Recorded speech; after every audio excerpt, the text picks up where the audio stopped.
우리가 요한복음 강해를 시작하면서 이제 서문을 보고 있는 중에 있습니다.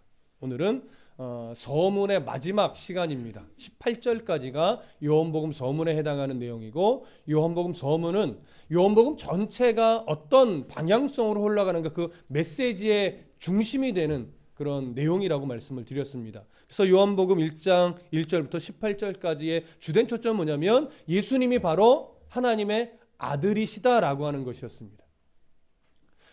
유대인 기독교인들을 회당에서 이제 자꾸 배척하고 쫓아내고 공격하는, 그래서 특히 이방 땅에서 살아가면서 회당에서 예수 그리스도를 믿는 유대인 기독교인들과 자꾸 마찰이 일어나는 상황 속에서 기독교를 배척하는 유대인 기독교인들에게, 이방 세계에서 살면서 살아가는 유대인들에게 예수 그리스도가 참된 메시아다, 하나님의 아들이시다라고 하는 사실을 증언하고 있는 중이고, 유대인으로서 예수 그리스도를 믿게 되었고, 또 이방 땅에서 살아가는 그들에게는 믿음의 견고한 뿌리를 하나님의 아들이신 예수 그리스도에게 내림으로 말미암아 어떤 상황 속에서도 믿음이 흔들리지 않게 하기 위한 그런 의도로 요한복음은 지금 기록되었습니다.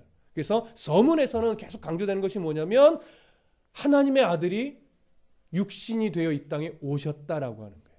그래서 1절부터 우리가 잘 더듬어 보시면 말씀이신 그 하나님이 이 땅에 오셨다라고 하는 것이죠.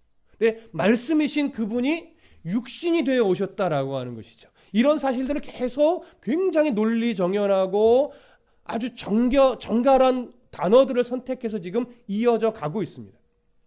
그러는 중에 저번 시간에는 14절을 중심으로 해서 말씀이 육신을 입으신 것이 아니라 말씀이 육신이 뭐라고 그랬어요? 되신 것이라고 말씀드렸습니다. 이건 너무나 큰 차이예요. 말씀이 육신을 입었다, 말씀이 육신을 입었다라든가 취하셨다, 이런 표현들은 우리가 흔히 쉽게 쓰기는 하지만 사실은 이원론적 시선에서 쓰여지는 표현이기 때문에 우리가 안다면, 가능하면 그런 표현 안 쓰는 게 좋다. 적절한 표현은 육신이 되셨다라고 하는 거예요. 그렇죠? 그래서 예수님은 사람처럼 되신 분도 아니고 사람의 육신을 입으신 것도 아니고 진짜 사람으로 오신 분이에요. 육신이 되어 오셨어요. 완전한 사람이심을 강조하는 것이며, 그 완전하신 사람으로 오신 예수님은 신성을 버리신 것이 아니라 여전히 완전한 신성을 가지고 오셨어요. 그래서 죄 없으신 완전한 인간이셨고 여전히 하나님이신 예수님이십니다. 그분 안에 뭐가 가득했어요? 하나님의 독생자로서의 영광이 충만히 거해 있는데, 14절은 그 충만함을 어떻게 표현했냐면 은혜와 진리가 가득하다라고 하는 것으로, 그 은혜와 진리가 바로 흘러 넘치는 충만이라고 말씀을 드렸습니다. 그러고 나서 오늘은요 15절부터 18절을 통해서 무엇을 증언하냐면 세례 요한이 그 예수님에 대해서 뭐라고 증언했는가, 그리고 사도 요한은 또 그 예수님을 결국 어떻게 증언하고 했는가, 이 부분을 오늘 우리가 보게 될 것입니다. 그러면서 18절은 이 서문의 마지막 결론이 되기도 합니다. 이해되시죠? 자, 그러면 세례 요한은 어떻게 예수 그리스도를 증언했는가, 이 부분을 좀 살펴보겠습니다. 15절 함께 읽겠습니다. 시작. 요한이 그에 대하여 증언하여 외쳐 이르되 내가 전에 말하기를 내 뒤에 오시는 이가 나보다 앞선 것은 나보다 먼저 계심이라 한 것이 이 사람을 가리킴이라 하니라. 자, 세례 요한이 어떻게 증언했는지를 지금 기록하고 있는 구절인데, 세례 요한에 대해서는 이미 한번 앞에서 언급했습니다. 바로 6절부터 8절이죠. 근데 6절부터 8절에서는 세례 요한에 대한 다른 언급을 다 절제하고 증언자로 온 세례 요한에 대해서만 언급을 했습니다. 세례 요한은 증언하러 왔다. 그러면서 강조점이 어디에 있었어요? 세례 요한은 참 빛이 아니다. 세례 요한은 빛에 대하여 증거하러 와서 빛을 증거한 자이지만 그는 그 빛이 아니다라고 하는 것이 가장 중요한 강조점이었어요. 이것은 세례 요한을 낮추기 위함이 아니라 누구를 높이는 거였어요? 예수 그리스도를 높이기 위함이었습니다. 그리고 지금은 세례 증거자로 온 세례 요한이 앞에서 강조됐다면, 그렇게 증거자로 온 세례 요한은 뭘 증거했는가? 이것이 오늘 15절의 강조점이 되는 거죠. 자, 그러면 15절의 내용을 우리가 들어갈 텐데 15절의 내용을 살펴보기 전에 한 가지를 좀 생각하고 들어가야 됩니다. 뭐냐면 16절을 잠깐 보시면 우리가 다 그의 충만한 데서 받으니 은혜 위에 은혜로라 라는 구절로 연결이 돼요. 그런데 14절, 우리 저번 주에 살펴본 14절을 보면 중간 이후에 우리가 그의 영광을 보니 아버지의 독생자의 영광이요 은혜와 진리가 충만하더라 이렇게 끝을 맺었죠. 그렇다면 문장의 자연스러운 연결은요 사실은 15절로 연결하는 것이 아니라 16절로 가는 것이 더 자연스럽습니다. 15절을 빼고 읽어볼게요. 14절과 16절로 말씀이 육신이 되어 우리 가운데 거하심에 우리가 그의 영광을 보니 아버지의 독생자의 영광이요 은혜와 진리가 충만하더라.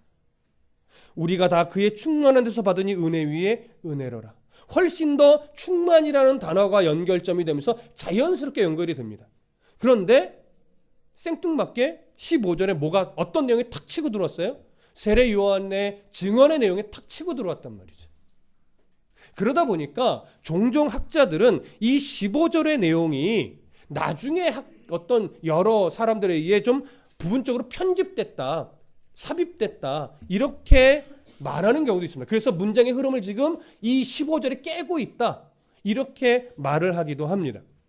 그러나 15절은 그런 시선으로 보면 문장의 흐름을 좀 깨는 것 같이 보이지만 이것은 사도 요한이 이 요한복음을 기록할 때에 의도된 것으로 봅니다. 그래서 계획된 삽입으로 보는 거예요.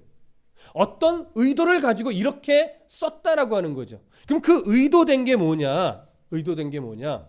그걸 좀 생각해 봐야 되겠죠? 자, 지금 사도 요한은 누구에게 편지를 쓰냐면 예수 그리스도를 믿는 자들에게 우선적으로 편지를 쓰고 있는 게 아니에요.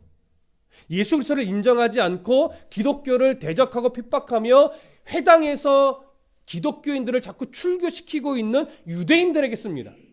뿐만 아니라 거기서 자꾸 배척당하는 기독교인들에게도 쓰는 거죠. 그렇다면 유대인들에게 예수 그리스도를 자꾸 배척하는 유대인들에게 뭘 강조하고 싶은 거예요?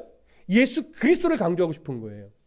그렇다면 먼저 그들도 소망하고 바라고 있는 메시아를 드러내야 되겠죠. 앞에까지는 뭐냐면 메시아가 왔다 이겁니다. 사실은 말씀으로 왔다 이거예요. 참 빛으로 왔다 이거예요. 성육신, 육신을 입고 오셨다 이거예요. 그런데 예수 그리스도라는 이름을 드러냈습니까? 안 드러냈습니까? 안 드러냈어요. 우리가 지금 이걸 여러 주에 걸쳐서 나눠서 설명을 하다 보니까 이미 예수 그리스도라는 걸 알고 우리가 듣고 있지만 이 복음서를 처음 접하는 사람들은요 아직 예수 그리스도라는 이름을 듣지 못한 거예요. 그러니까 지금 사도 요한은 요한복음을 쓰면서 뭔가를 임팩트 있게 팍 강조를 하고 싶은데 그 이름이 뭐냐면 예수 그리스도예요. 그래서 아직 예수 그리스도 그 분이 진짜 오셨다라고 하는 것을 강조적으로 드러내지 않았어요. 말씀이 육신이 되어 오셨다. 참 빛이 오셨다. 세례 요한도 그분의 증거자로 오셨는데 그분은 참 빛이 아니다. 그 말씀이 정말로 하나님의 독생자의 영광이 충만한 그분이 이 땅에 육신이 되어 오셨다. 근데 뭘 말하고 있는 거예요? 그분이 누군지 아느냐? 그분이 바로 너희들이 배척하고 너희들이 십자가에 못 박으라고 외쳤던 바로 예수 그리스도시다. 이걸 강조하고 싶은 거예요. 그러려면 어떻게 합니까? 이걸 정말 임팩트 있게 강조를 팍 드러내려면 앞에 그 분위기를 계속 조장을 해야 되잖아요. 15절, 16절까지는 뭐냐면 그 예수 그리스도라는 이름을 드러내기 위해서 지금 분위기를 만들어가는 거, 어떻게 보면 고조시키는 거죠. 그래서 14절까지 매우 고조가 됐습니다. 그 고조된 분위기를 누구의 입술을 통해서 더 고조하냐면 세례 요한의 입술을 통해서 더 고조시키는 거예요. 세례 요한도 이렇게 증언했었다 이거죠. 왜냐하면 세례 요한의 위치는 유대인들에게 매우 컸었습니다. 무슨 말씀인지 이해되시죠? 그래서 세례 요한을 지금 먼저 또 드러내는 거예요. 그래서 그 고조된 분위기를 더 고조시키는 거죠. 그러면서 16절에서 사도 요한이 더 고조된 분위기를 한 번 더 고조시켰다가 17절에 딱 가서 뭐 하는 거예요? 바로 그분의 이름이 뭐냐? 예수 그리스도시다. 그래서 17절에서 비로소 예수 그리스도라는 이름이 드러나는 겁니다. 그리고 18절에서 서문을 마무리합니다. 이것이 지금 사도 요한이 요한복음의 서문을 기록해 이런 식으로 배열한 의도예요. 이해되시죠? 그래서 지금 15절은 생뚱맞은 구절이 아니라 고조시키기 위한 사도 요한의 계획된 삽입이다. 이렇게 이해를 하시고 15절을 보시면 되겠습니다. 자, 그럼 그런 시선으로 한 번 더 읽을까요? 15절 시작. 요한이 그에 대하여 증언하여 외쳐 이르되 내가 전에 말하기를 내 뒤에 오시는 이가 나보다 앞선 것은 나보다 먼저 계심이라 한 것이 이 사람을 가리킴이라 하니라. 자, 사도 요한이 세례 요한의 내용을 지금 끄집어서 삽입을 하는데 요한이 뭐라고 증언했냐면 그에 대해서 외쳤어요. 뭐라고 외쳤어요? 내가 전에 말하기를 내 뒤에 오시는 이가 나보다 앞선 것은 나보다 먼저 계심이라. 이것은요, 이 외침은 예수님이 세례 요한에게 와서 세례를 받기 이전부터 계속 외쳤던 내용이에요.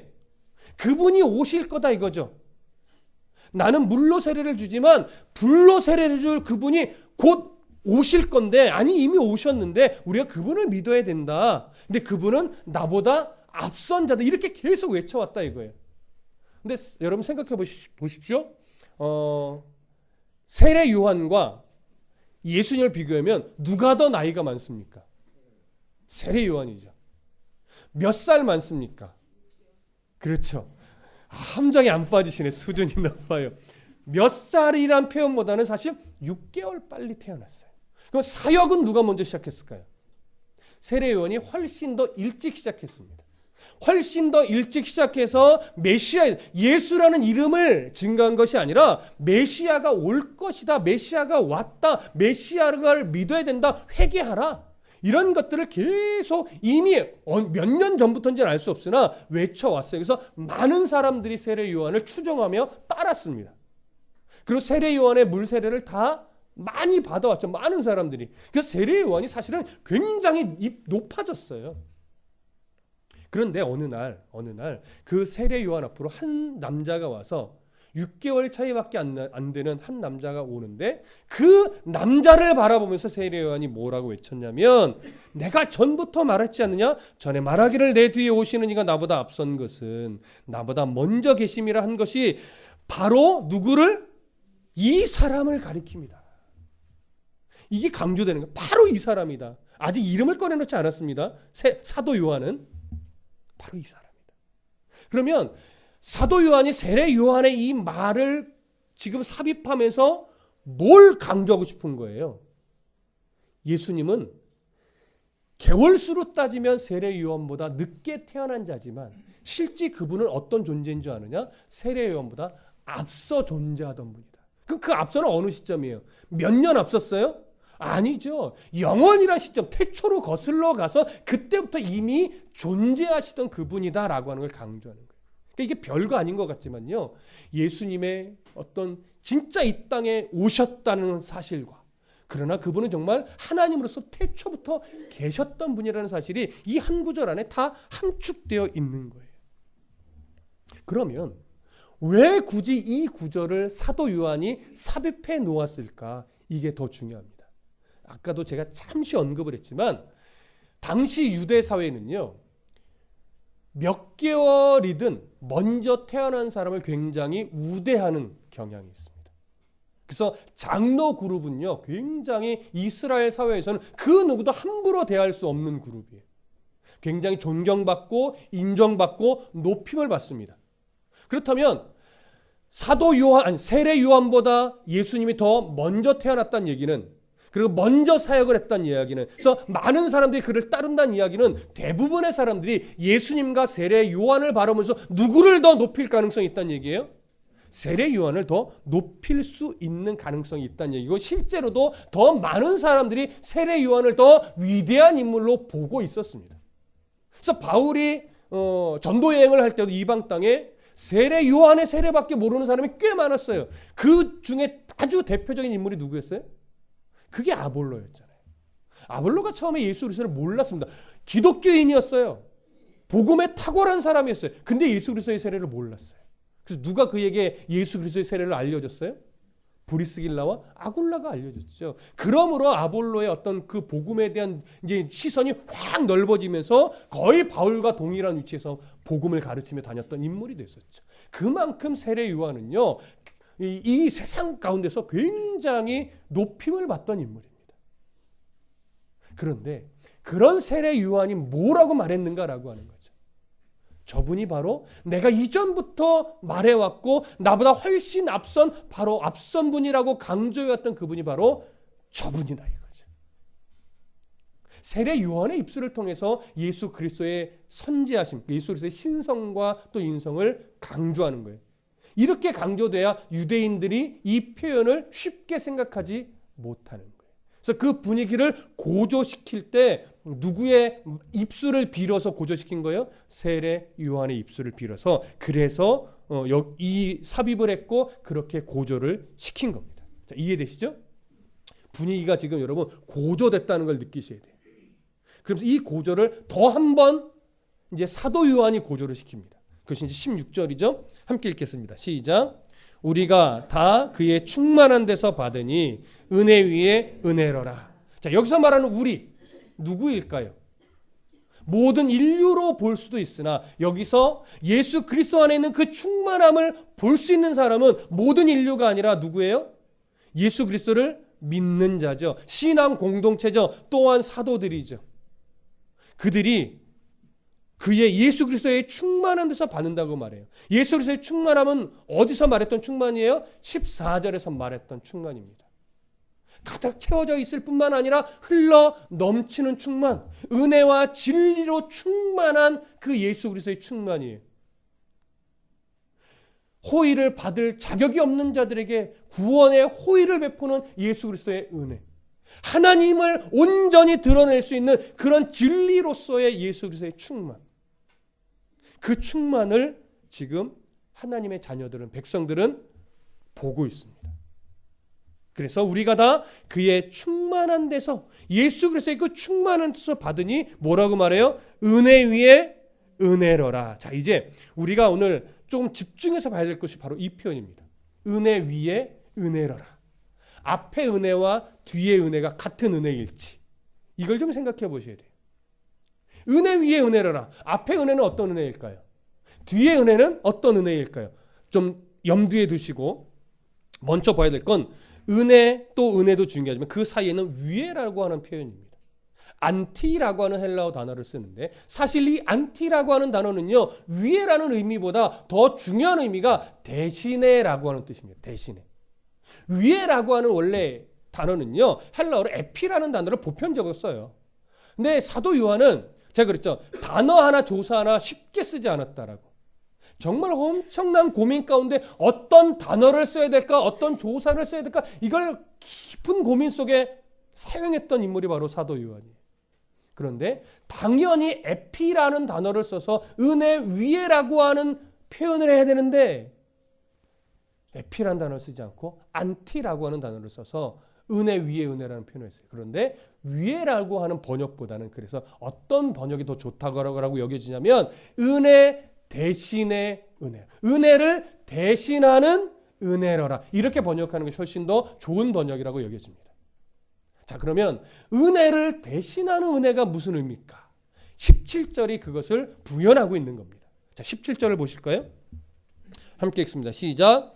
율법은 모세로 말미암아 주어진 것이요 은혜와 진리는 예수 그리스도로 말미암아 온 것이라.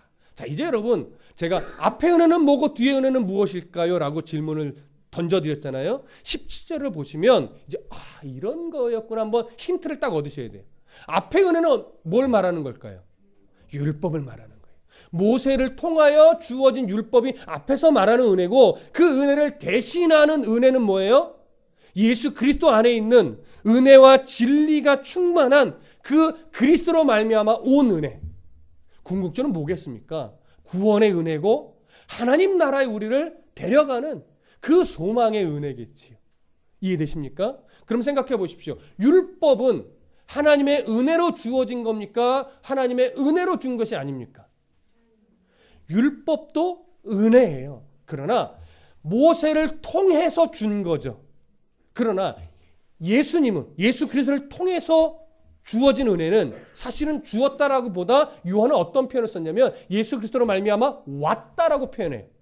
이건 뭐예요? 예수 그리스도께서 직접 우리에게 주시는 것이기 때문에 이걸 구별해서 주었다라고 표현하지 않고 사도 요한은 왔다라고 표현하는 거예요.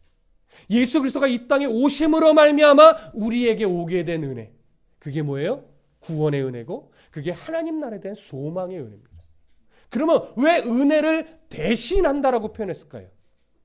자, 율법 생각해 보시죠. 모세를 통해서 우리에게 주셨던 은혜인 율법, 이거 선물이죠. 자, 이 율법은 역할이 뭡니까? 사실 율법을 완벽하게 지키면 구원에 이를까요? 이르지 않을까요? 이르죠, 여러분. 여기서 오해하지 마십시오. 율법을 완벽하게 지켜내면 구원에 이르는 게 맞습니다. 근데 문제는 뭐예요? 율법을 완벽하게 지킬 수 있는 존재는 아무도 없어요. 그래서 율법은 항상 뭐라고 말해요? 몽학선생이라고 말하는 거예요. 누가 오시기까지? 메시아가 오실 때까지 너희가 죄인이야. 뭐 때문에 죄인인 줄 아냐? 율법에 이것을 넌 지킬 능력이 없어. 이것을 보여주고 지적해 주는 거예요. 그래서 율법은 사실은 완벽하게 지켜내면 구원에 이를 수는 있으나 이 땅에 존재하는 어떤 사람도 율법을 완벽하게 지킬 수 없기 때문에 율법은요 구원에 이르는 길로서 사실 주신 것이 아니라 너는 메시아가 없으면 안 되는 존재야. 너는 얼만큼 죄인 줄 아느냐? 사실 네가 율법으로 구원을 이루려고 하면 여기도 걸리고 여기도 걸리고 여기도 걸리고 여기도 걸리고 어느 하나 너에게 이 능력이 되는 줄 아는지 봐라 이거죠. 근데 유대인들의 실수는 뭐예요? 지켜보겠다 이거죠. 내가 지켜내겠다 이거죠. 못 지킵니다라고 고백해야 되는데 여러분 우리가 모세 고백에서도 말했죠. 저들은 하나님의 이 말씀을 지킬 능력이 없습니다. 그러니 어떻게 해요? 그러니 그냥 살려주세요. 이게 모세의 솔직한 고백이었단 말이에요. 그것처럼 우리가 유대인들이 해야 됐던 고백은 하나님 이 율법을 지켜서 완벽하게 지키면 구원에 이르는 건 알겠는데 우리에겐 능력이 없어요. 그러니 이 율법을 완성하여 우리를 구원에 이르게 할 메시아를 속히 보내주십시오. 이런 갈망 가운데 있어야 되는데 그들은 지켜보겠다 이거예요. 율법을 지키겠다 이거죠. 그래서 자기들 나름대로 613가지의 세부 항목까지 막 만들어내면서 그거 못 지키는 사람을 뭐 하는 거예요? 정죄하고 판단하고 심판하고. 교회에서도 늘 조심해야 되는 게 그겁니다. 잘하자 이게 좋은데 잘하자라고 하다 보니까 못하는 사람을 뭐하는 분위기로 몰고 갈 위험이 있어요. 판단하고 정죄하고 공동체에서 약간 변두리 사람으로 밀어낼 이럴 위험성이 있다고요. 그건 교회의 역할을 잘못하는 거예요. 잘하자 하면서 뭐가 필요해요? 괜찮아도 같이 가야 되는데 잘하자가 너는 왜 못해? 너는 이래서 안 돼. 너 정말 큰일 났어. 이런 지적과 정죄와 판단으로 간단 말이에요. 그게 아니에요. 율법은 우리는 참 불가능한 존재라는 걸 보여주는 거예요. 그래서 이것을 알게 되는 게 뭐예요? 이게 은혜예요. 이걸 자꾸 모르는 것이 은혜를 못 누리는 거고 구약시대 율법은요. 나는 불가능한 존재구나. 난 연약한 존재구나. 난 정말 잘하고 싶은데 참 잘 안 되는 존재구나. 이걸 깨닫게 하는 역할로서의 은혜입니다. 그래서 율법은 구원에 이르게 해요? 못해요? 그런 의미에서는 못하는 거예요. 그러니까 이 구약시대의 율법은 은혜임에도 불구하고 우리를 구원에 이르게는 못하는 은혜예요. 이것 때문에 이제 이 은혜를 완성시키면서 대체시키는 은혜로 누가 오신 거예요?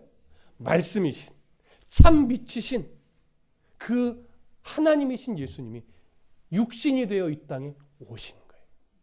그래서 이 구약시대 은혜를 이제 대체시켰어요. 완성시키면서 대체시켰어요. 그래서 위에라는 표현도 어떤 면에서는 맞으나 사실은 좀 더 명확한 표현은 그 은혜를 완성시켜 대체한, 율법을 버리라는 게 아니에요. 율법이 필요 없다가 아니에요. 율법을 완성하여 대체시킨 은혜로서 예수님이 이 땅에 오셨다. 그분을 믿었는다는 거예요. 그래서 은혜를 대신하는 은혜로라. 이것이 오늘 17절이 16절이 가지고 있는 아주 중요한 의미입니다. 우리는 그 은혜를 대신한 은혜를 발견했고 인정했고 고백해서 하나님의 자녀로서 그 은혜를 누리며 살아가는 존재입니다. 무엇과도 바꿀 수 없는 은혜죠. 그 무엇과도 비교될 수 없는 은혜입니다. 비교해서도 안 되는 은혜입니다. 이제 17절에서 정말 사도 요한이 이제 하고 싶은 이야기를 합니다. 17절로 가보겠습니다. 자, 함께 읽습니다. 17절 시작.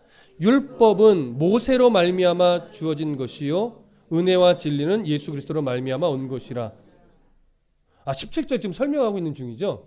하다 보니까 제가 17절을 설명하는지 16절을 설명하는지 제가 헷갈렸네요. 자, 17절이 바로 그러는 은혜를 대신하는 은혜는 바로 구약시대 율법을 완성하여 예수 그리스도의 은혜로 대체시킨 것이다. 이걸 얘기하는 거죠. 그래서 비로소 여기서 예수 그리스도라는 이름을 사도 요한이 드러낸 겁니다. 하고 싶은 이야기를 한 거예요. 그러면서 이제 서문을 결론을 내립니다. 18절을 보겠습니다. 함께 읽습니다. 시작.